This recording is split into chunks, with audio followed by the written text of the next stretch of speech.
It started out with an idea to make a documentary. Now, with over 60 interviews completed and more to record, it's time to listen fully. These are the stories from those who experienced the Young Religious Unitarian Universalist program.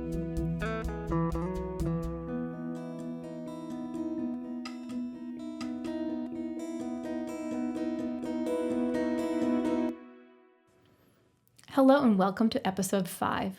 My name is Lindsay Catalapoint. In the summer of 2023, I traveled with my family to Susi. My goal was to have some fun, but also to meet and interview a variety of voices. This episode, we will hear from Dana Taylor. After we looked through her photos and old t-shirt collection, we sat together on a rainy day in North Carolina to hear her YRUU stories. My name is Dana Taylor, and I was born in Pittsburgh, Pennsylvania, but I grew up mostly in Atlanta. I've lived a couple of other places, but most of my time was spent in Atlanta. Right now we are in Cullowhee, North Carolina at the Southeast Unitarian Universalist Summer Institute. This is my 48th SUSI, so I've been attending for a long time. So I was definitely born into the UU tradition. My father was Mormon, my mother was Lutheran. They got married in the UU church up in Pittsburgh. And, you know, I'm not completely sure how they found Unitarian Universalism, but I know for both of them they were not fully seated in the traditions of their youth. So I grew up in Unitarian Universalism. My mother was RE assistant for a long time, and so I actually had a family member who was professional staff in the congregation. I will say that I have done some thinking about those early years when I was a youth, because those were LRY years. And so I'm one of those folks who caught the tail end of LRY and the beginning of YRUU. And I have lots of thoughts about how those things were different and similar. I will also say that there are certain environments like Susi, where I was coming as a teen, and especially in my early teen years, there was not a lot of formal youth programming. So I think that there were situations both in our congregations and our camp and conferences where there were youth present, and maybe some of them were rooted in LRY, but it was hard for some of the different organizations within UUism, like Susi, to kind of figure out what youth programming was supposed to look like. I think that actually got easier after YRUU because there was a framework, and not to say that there wasn't a certain amount of framework with LRY, but I don't feel like it translated as well to certain kinds of settings.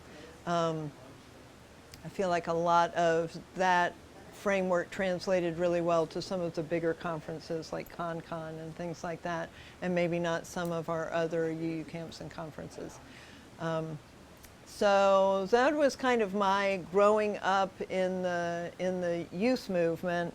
I remember specifically when Common Ground 1 was announced, and I was very excited about going and was chosen as a delegate. And I did go the following year too, and that was incredibly empowering, to feel like I was having an opportunity to have a voice in what was going to happen with the youth movement. So I could also see a lot of the deep sorrow at seeing LRY go, and some of the things that came with LRY and how difficult that was. But that was also a good lesson of watching how people deal with transitions, and do they do that well or not, and what does that look like when it's healthy? And when everybody is included and voices are heard. And for me, that was a very, very exciting time to learn all kinds of things, like Robert's Rules of Order. Things that I just really had not had a lot of experience with at all. a really empowering time. So I attended Common Ground 1 and Common Ground 2 as a delegate of Mid-South. Those were the days when we had districts. And I later had involvement with TJ, with Thomas Jefferson, but at the time I was at Common Ground, it was Mid-South. The first conference, Common Ground 1, really felt like it was all about processing, very much trying to figure out where we were coming from, not even so much, to an extent, where we were going, but a lot of that, my memory feels like didn't really come until the second conference. But that first one was really about trying to figure out what we have done so far, what's the history of our youth movement, what does that look like, who's involved, who's not, you know, having the opportunity to talk with other youth about their experiences in their own congregations. I mean, one thing that I will say is that I was coming from one of the larger congregations in our denomination, and so my view, and I have belonged since then to like smaller fellowships and large congregations, and that's a pretty different experience, you know. So having the opportunity to talk to people, youth who were from very small fellowships versus our larger congregations who had a very different kind of framework, and also people who are in rural areas versus cities. So I actually have a memory of going to pick up one of our delegates in Alabama. We were driving. This was the first Common Ground. The second one, I actually took a bus to Maine from Atlanta, like a Greyhound bus. That's a whole nother story. But that first one, I was driving. We had an adult leader, we had some youth, and we were picking up somebody in Alabama. She lived in a very small town in Alabama, and she was telling me that you had to be careful where she lived, because if you were driving around at night, you might actually run into a KKK cross burning. So that's the kind of experience that I remember having. It wasn't that I was not aware that those things were happening, and I have lived in the South a lot of my life, but to fully understand that there were youth for whom their YRUU congregations and their youth groups were really the only thing that were protecting them and nurturing them in hostile environments. I think that's one of the things that I really came away with from that first Common Ground, is learning, really hearing those stories and understanding how important the congregations and the youth programs were going to be for the people in them. And I felt like we were tasked with holy work. I felt like there was a certain amount of gravity, and we had a really good time at both of those conferences, and we played lots of games, and we did lots of stuff, and we watched movies, and we had a good time.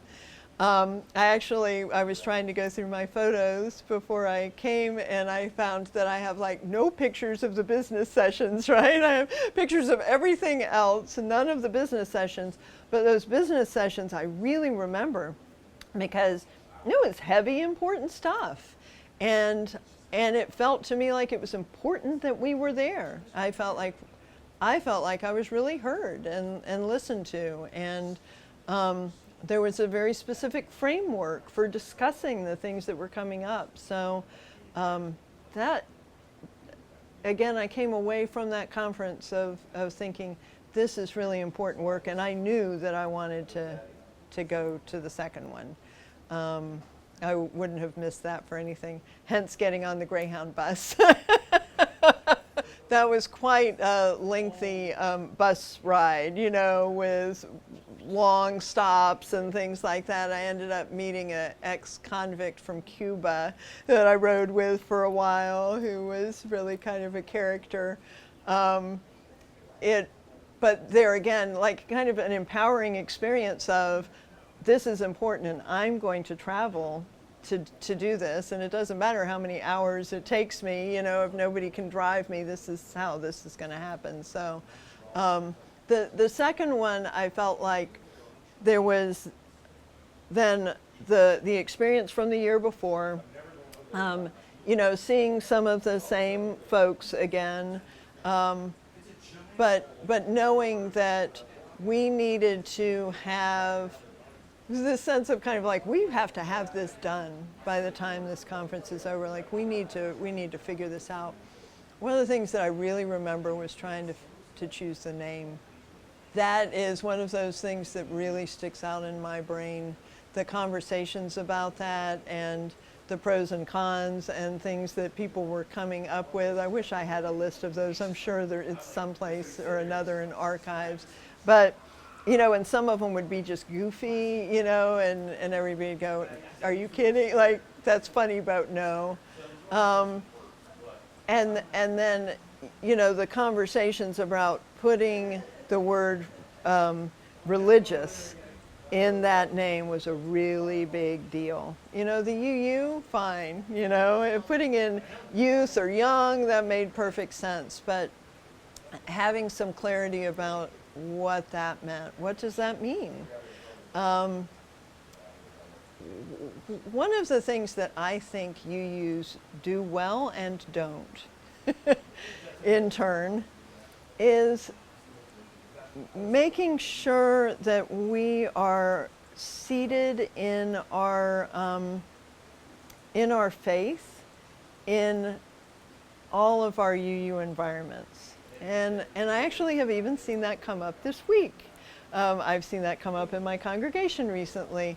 That remembering that you can be doing whatever it is you're doing, but if you're doing it under the UU umbrella, then there are certain things that come with that, right? So you might have a knitting group at your church, but it's going to be different than the knitting group down the street, You may go to a yoga class, at your congregation or at a camper conference center or whatever, but it's going to be different. And I think that whether we fully had a grasp on that or not, as we were having those conversations about calling it religious, there was a piece of that there that it was important to understand that this was not just XYZ youth group, this was not the Boy Scouts or the Girl Scouts or your neighborhood group of kids or whatever, that this was a Unitarian Universalist group, and it was a faith group. But that was a difficult one for sure. And it's not to say that LRY didn't have that piece in it too, the liberal religious youth, but I think there were people who were like, maybe that shouldn't be part of this new name. I thought the name was really great. I thought it was just fun and funny, and there's so many things you can do with it, and it is that question all the time. I mean, you should be asking yourself that question. I don't care how old you are. You find yourself in a congregation of fellowship at a camper conference center. If you're identifying as UU, what is that about? Do you have that elevator speech? Well, I don't know. Like, what can you say that brings you to this faith? So I like the name. Because of the age that I was when I was like at that tail end of LRY and then going through Common Ground, I was also getting ready to like graduate high school and move along. And so I actually fairly quickly went from being a youth to being involved in leadership roles.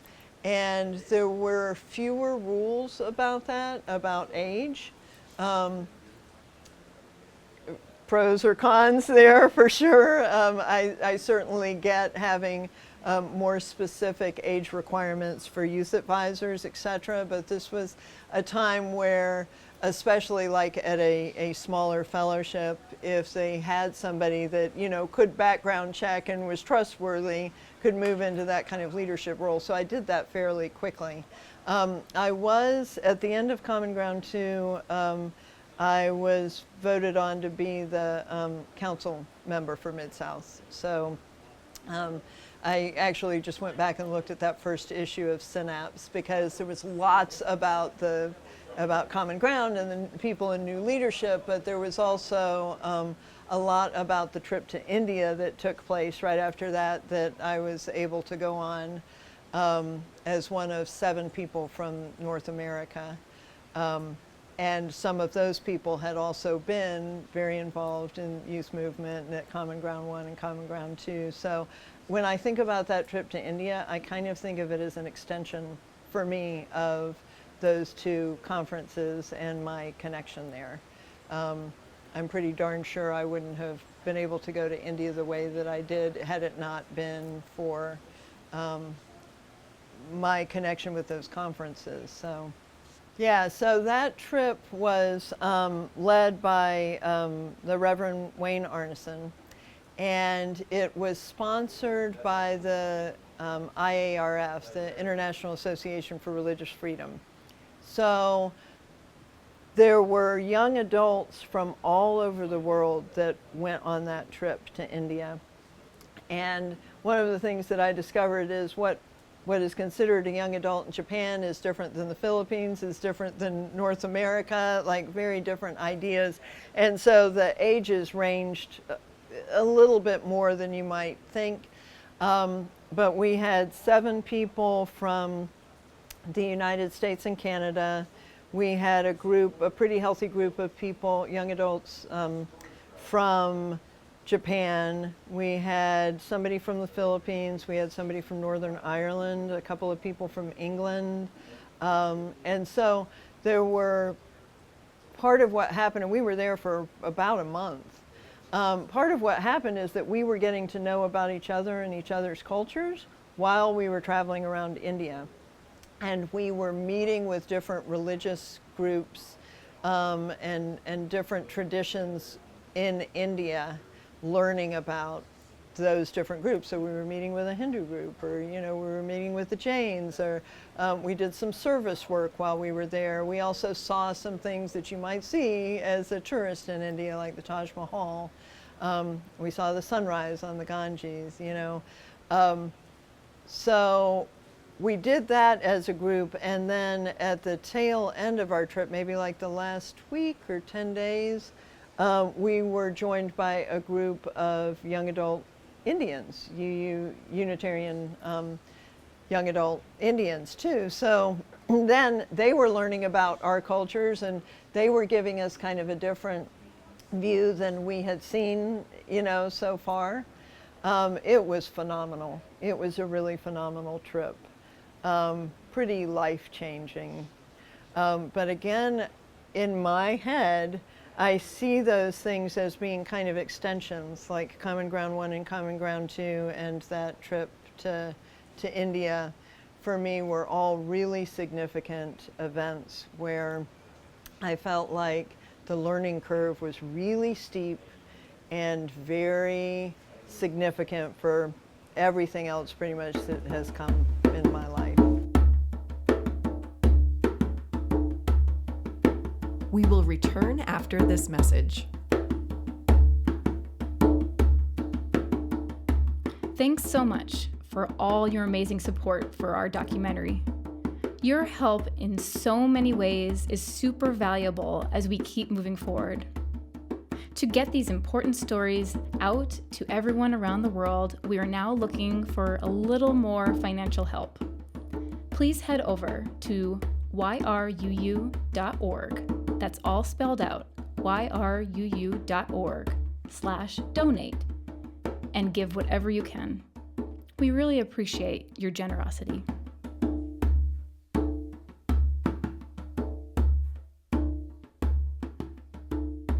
I went back to Atlanta and went back into college, and then I moved. I moved to North Carolina, where I did become a youth group advisor. One of the things that I have always found myself doing, and that was definitely true then, is I moved, I was 18 years old. So I started college when I was 17, and I did a year with this funny India trip in the middle, and then I was like, I'm moving. So I'll finish this later. I'm doing something else now. And the very first Sunday that I was there, I went to the local congregation because I thought that's what you do, right? You go to the local congregation. Well, they had no young adult group, of course. They didn't really have a whole lot going on for their youth.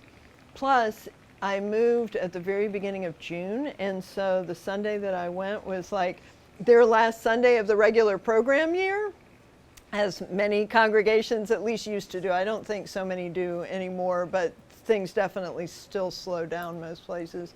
And so they were having like a potluck after the service, and I went to the potluck, and I'm 18, I introduced myself to everybody and said, here I am. Like, what can I do? What's going on? What can I do? And I remember going to the minister and introducing myself and saying, do you have anybody working with your youth? Because at that point, technically, I was an adult, right? And I could see that there wasn't anything going on for young adults. And I was glad to get involved with the congregation in other ways, but I said, do you have anybody working with your youth? And she said, no, we don't. And I said, well, I'd be willing to help with that. And I can remember everybody's looking askance at me like, who are you and where did you come from? And I only discovered much later, so I did end up being a youth group advisor. Bill Gupton and I were there as youth group advisors. This was in Greensboro, North Carolina. And I also I started teaching RE. I joined the RE committee. I did all kinds of different things in that congregation. And I only discovered after I'd been there for a while, and I was faithfully going to the RE committee meetings, and I was very involved in the life of the church, that one of the RE committee members realized how old I was and was kind of surprised. And at that point, it was not an issue because they all knew me and trusted me. I was babysitting a lot of their kids. I was working with their youth. I was, teaching RE. I was coming to the committee meetings. I was making stuff for the potluck or whatever, but they realized like truly how young I actually was. But it was the only thing that made sense to me because I knew, for me, that if I made that connection, even though I knew nobody in that town, I would have a community. I knew that if I was looking for a doctor and wanted like referrals, I could ask somebody in that congregation. If I wanted to know like the best person to buy car insurance from, I could go to somebody in that congregation. So that was totally my framework and the absolute first thing I did that week. I think probably that and try to find a job, and I may have gone to the congregation before I tried to find a job.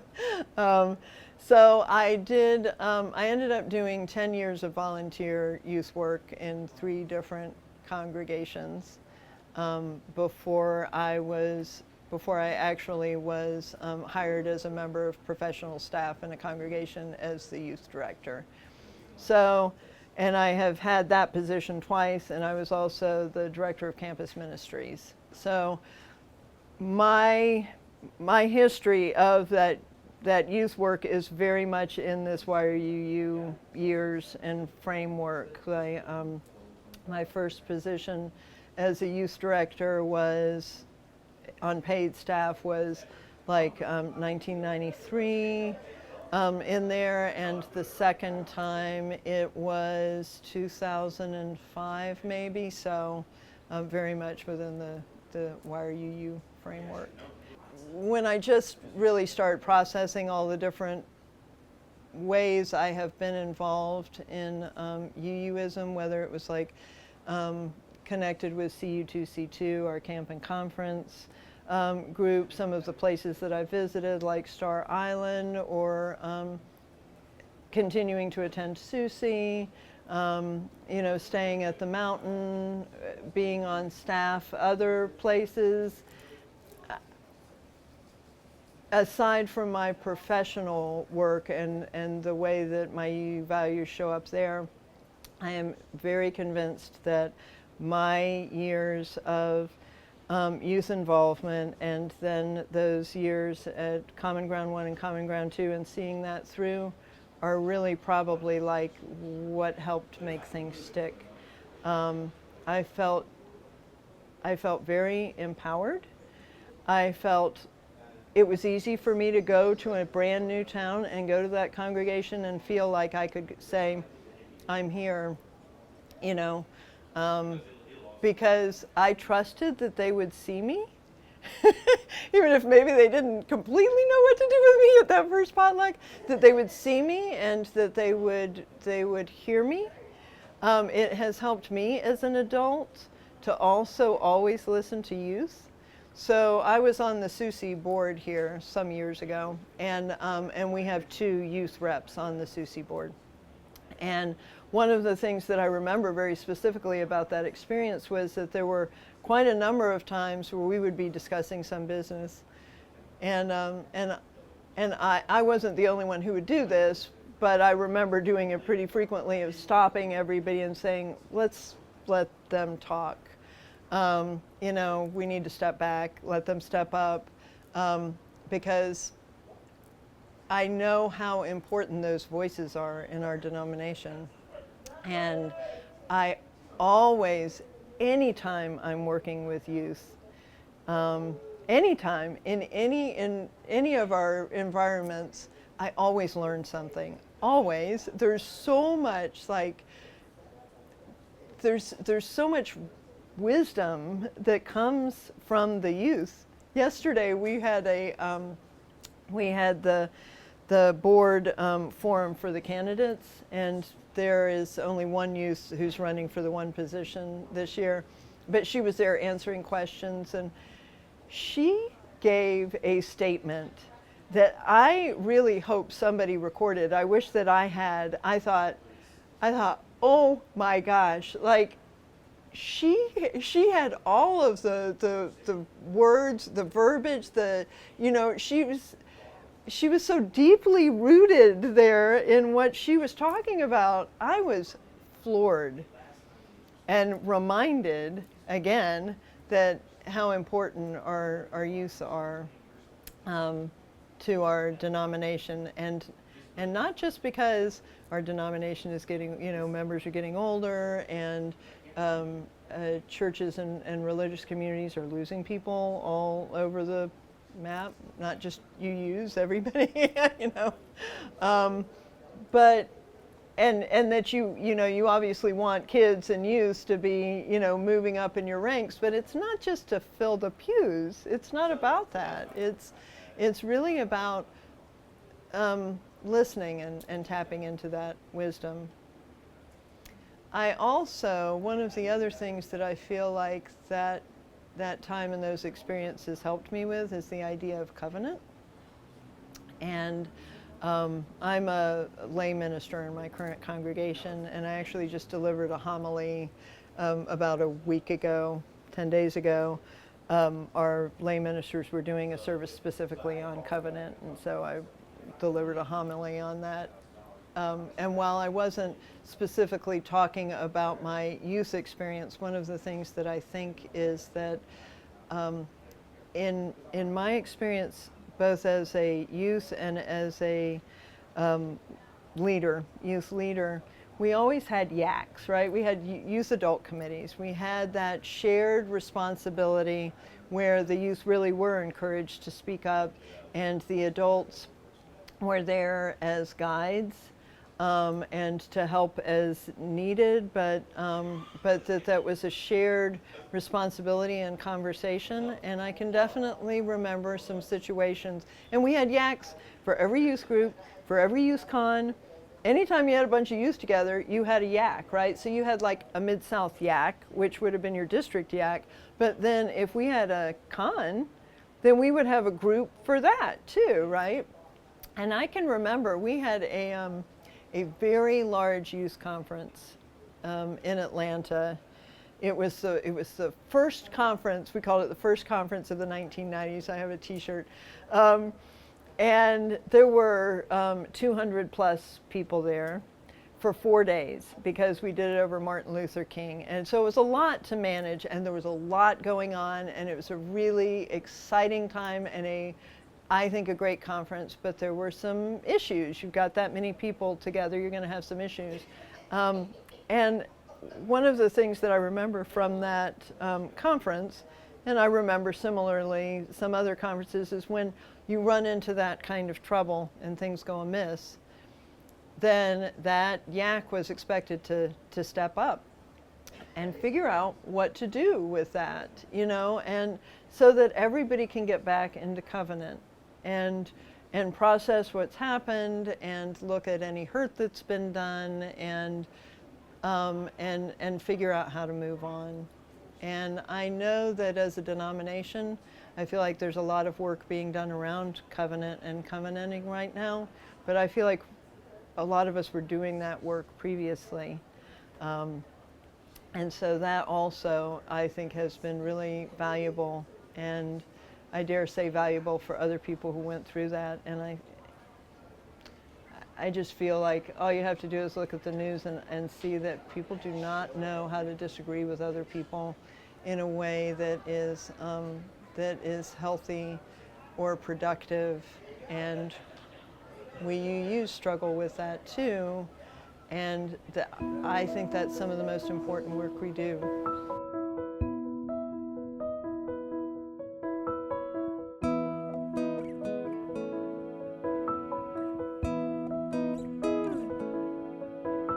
One of the things that I remember is that I never felt like, we may not have called it covenant, but I also don't really remember calling it rules in that same kind of way. It was more like an agreement or an understanding of things that were going to be okay or not okay at this event or this con or in our youth room on Sunday. And there were definitely guidelines, like districts would have guidelines around that. If you were going to have a con in a district, you would have those guidelines. But I also felt like that the youth were very involved in talking through those things and trying to figure out if they were worded correctly, if that made sense, if this was going to be a problem, especially in individual congregations. You know, you're figuring that out and putting it up on the wall, like what is that going to look like? What is it going to look like to keep everybody safe?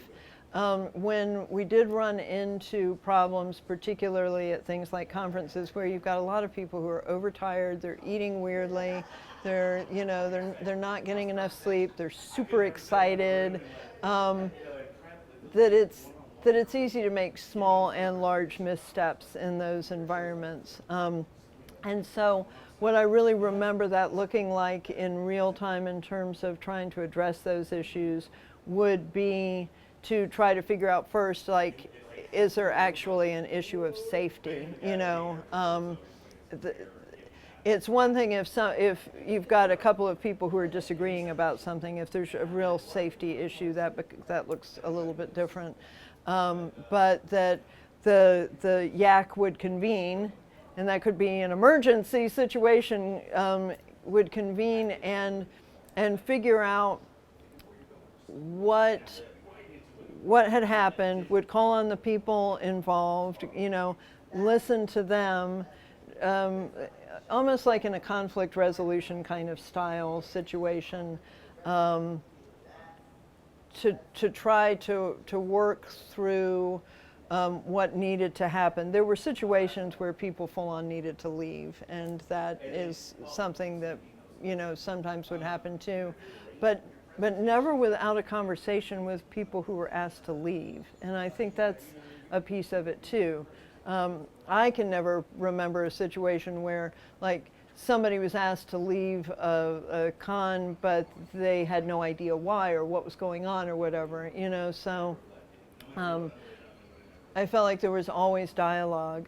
Actually, you just interviewed somebody who told me earlier today that he remembers being on a yak when something came up, and that wasn't a whole lot of fun, you know, to have to step up in that situation, especially as a youth, when somebody else in your community has made a serious misstep.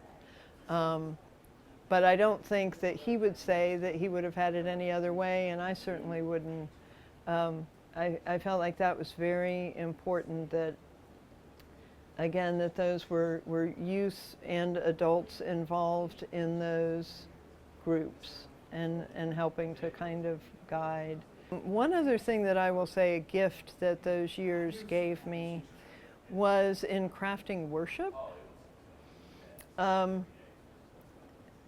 That I grew up in a UU congregation, and so I had been in the sanctuary. I knew what a worship service looked like. I had been to plenty of services, but there's a big difference between going to a service and being involved in crafting worship.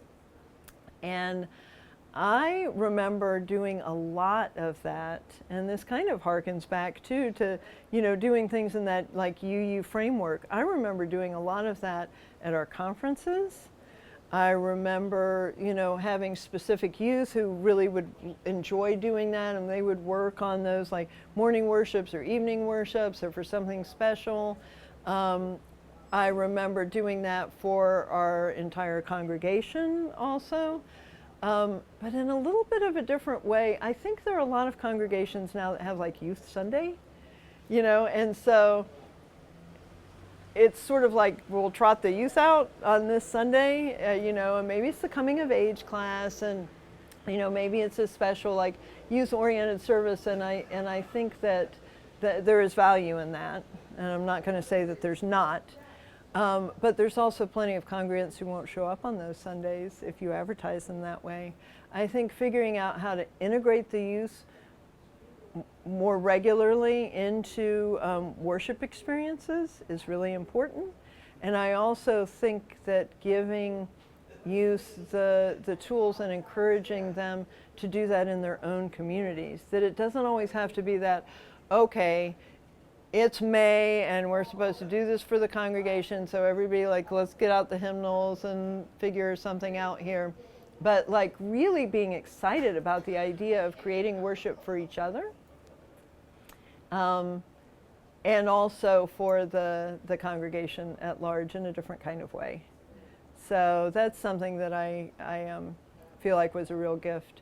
And I'm actually, this week I'm on Nurture staff, and I am involved with morning and evening worship, so there you go.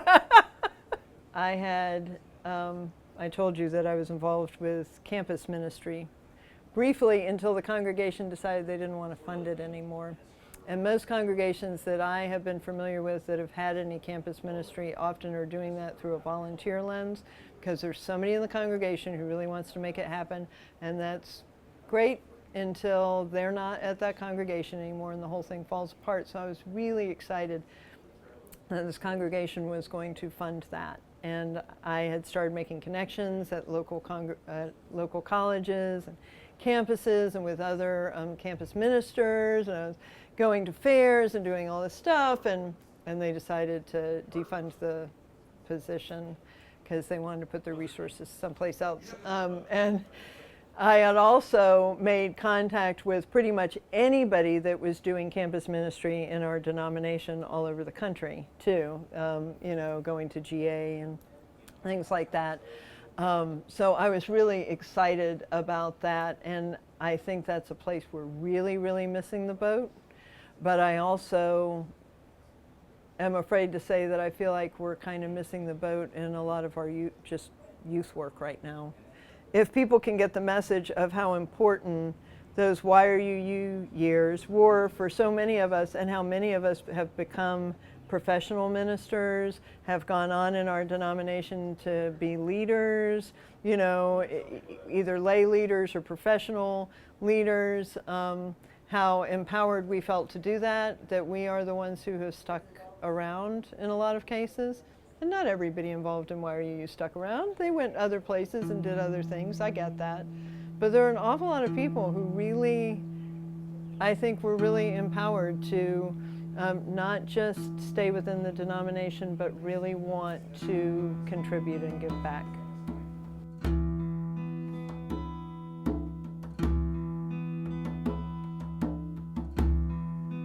This podcast was produced by Linden Tree Productions. The interview was conducted by Lindsay Cattle LaPointe. Music featured by Scott Murphy and Matt Meyer. For more information, go to YRUU.org. That's the question all spelled out. WHYAREYOUYOU.org. Don't forget our documentary, YRUU, is available to watch now by renting or buying it through Vimeo. Please subscribe and review this podcast.